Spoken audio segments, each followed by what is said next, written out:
बिस्मिल्लाहिर्रहमानिर्रहीम। Ladies and gentleman, अस्सलामु अलैकुम व रहमतुल्लाहि व बरकातुहू। नाज़रीन कराम, अल्लाह ताला के फ़ज़्ल व करम से हमने कुरान करीम के पहली 15 सूरास को फर्स्ट 15 चैप्टर्स को कंप्लीट कर लिया है। अल्लाह ताला के फ़ज़्ल व करम से आज हम कुरान करीम के चैप्टर नंबर 16 सूरह नहल को स्टार्ट करने जा रहे हैं। आज की इस वीडियो में हम सूरह नहल की फर्स्ट 3 वर्सेस को डिस्कस करेंगे। आप सबसे गुजारिश है कि अगर आपको हमारा मैसेज पसंद आए तो हमारे इस पैगाम को अपनी कम्युनिटी के दीगर अफराद तक भी शेयर कीजिए और इस कार खैर में हमारा साथ दीजिए। तो आइए बिना टाइम वेस्ट किए अपने आज के इस यूनिक से टॉपिक की जानिब बढ़ते हैं। नाज़रीन कराम, जब हम सूरह नहल की पहली 3 आयात को रिसाइट करते हैं, इनकी तफसीर की तरफ जाते हैं, तो हम सब देखते हैं कि इसमें अल्लाह ताला ने जो एक डिवाइन रेवोल्यूशन थी, जो एक आसमानी सिस्टम था, उसकी कुछ हिस्ट्री बयान की है।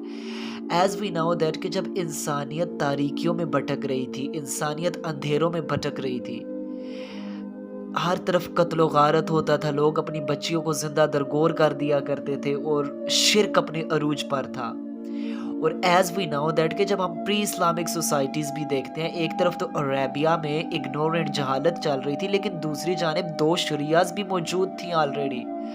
आप देखते हैं ना, अल्लाह ताला ने इस्लाम से पहले जो एक डिवाइन सिस्टम भेजा था, वो तो जुरिज़्म की तरफ तोरा में भेजा था ना, जिसे आज ओल्ड टेस्टामेंट भी कहते हैं। तौरात में एक सिस्टम मौजूद था जो अल्लाह ताला ने बनी इज़राइलियंस की तरफ भेजा था, और वही वही जो सिस्टम था वो आगे क्रिश्चियनिटी में भी चला है, प्रॉफिट जीसस में। हाँ, कुछ चीज़ें ऐसी थी जिसमें रिलैक्सेशन दे दी गई, बाकी सिस्टम वही था।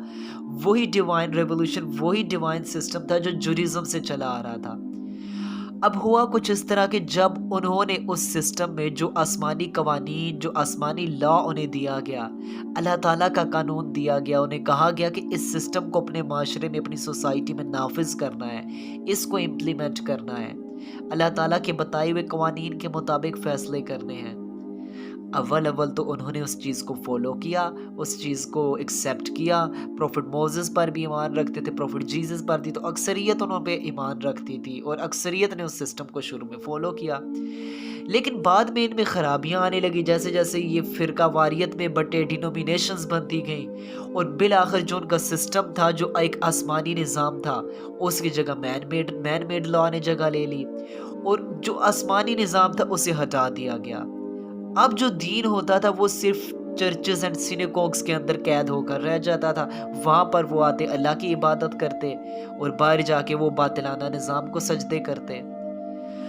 अब जब टाइम गुजरा, जब प्रॉफिट मोहम्मद अलैहिस्सलाम आए, तो अल्लाह ताला ने एंजल्स के ज़रिए, प्रॉफिट जिब्रील के ज़रिए आपकी तरफ भी रेवोल्यूशन, आपकी तरफ भी वही भेजी, आपकी तरफ भी डिवाइन सिस्टम भेजा, आसमानी निज़ाम भेजा, और प्रॉफिट मोहम्मद अलैहिस्सलाम की तरफ भी वो निज़ाम भेजा, और बताया गया कि इसके मुताबिक फ़ैसले करने हैं, अल्लाह के कानून के मुताबिक फ़ैसले करने हैं।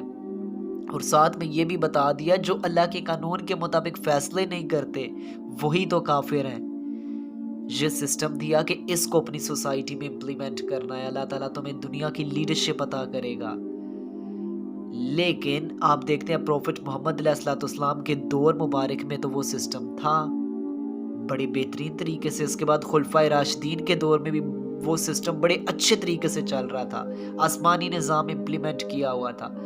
लेकिन बाद में जब से फिर उनका दौर ख़त्म हुआ, उसके बाद जो भी हुकूमतें आईं, चाहे वो खिलाफत का सिस्टम था, चाहे जैसा भी सिस्टम था, लेकिन उनमें ख़राबियाँ आती गईं।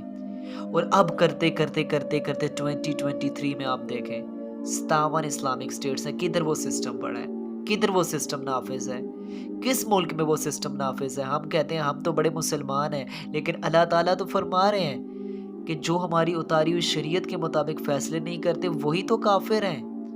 हम इंडिविजुअल तौर पर तो मुस्लिम हो सकते हैं, लेकिन कलेक्टिवली तौर पर हम सब काफिर हैं, क्योंकि हम अल्लाह की उतारी हुई शरीयत के मुताबिक फ़ैसले नहीं करते। देखें ना, 57 इस्लामी ममालिक है, किधर का अदालती निज़ाम अल्लाह की उतारी हुई शरीयत के मुताबिक है? कौन अल्लाह की शरीयत के मुताबिक फ़ैसले करता है? आप अपने पर्सनल अफेयर्स में ही देख लें, कौन अल्लाह की शरीयत के मुताबिक फ़ैसले करता है। आप अपने सियासी निज़ाम को देख लें, where is political social economic system of Islam. सूद तो आपके बैंकों में चल रहा है, अल्लाह ताला के ख़िलाफ़ बगावत कर रहे हैं, उसके दीन के, उसके लॉ के ख़िलाफ़ बगावत कर रहे हैं। इसी वजह से आज हम डाउनफॉल का शिकार हैं। और अल्लाह ताला साथ में इसके बाद फिर बता रहे हैं लोगों को قرآن کریم میں سورہ نحل ورس نمبر 3 میں اللہ تعالیٰ بڑی بہترین دلیل دے رہے ہیں زمین و آسمان کی، کہ وہ لوگ جو اس سسٹم کو نہیں مانتے تھے، جو اللہ کو ہی نہیں مانتے تھے، جو بتوں کو پوجا کرتے تھے، جو ڈفرینٹ کائنڈ آف اسٹاف کو پوجتے تھے، اللہ تعالیٰ فرما رہے ہیں کہ یہ زمین اور آسمان دیکھو، یہ تو ہمارے علاوہ کوئی بنانے پر قادر نہیں ہے نا۔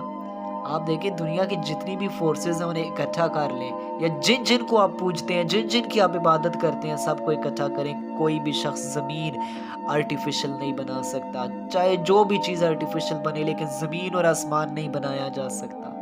اس پر تو اللہ تعالیٰ ہی قادر ہے نا، تو پھر اس کو چھوڑ کر اوروں کی پوجا کیوں؟ اس کو چھوڑ کر پھر اوروں کے سسٹم کی پوجا کیوں؟ اس کو چھوڑ کر پھر امریکن سسٹم کی پوجا کیوں؟ اس کو چھوڑ کر پھر اسرائیل کے آگے سرنڈر کیوں؟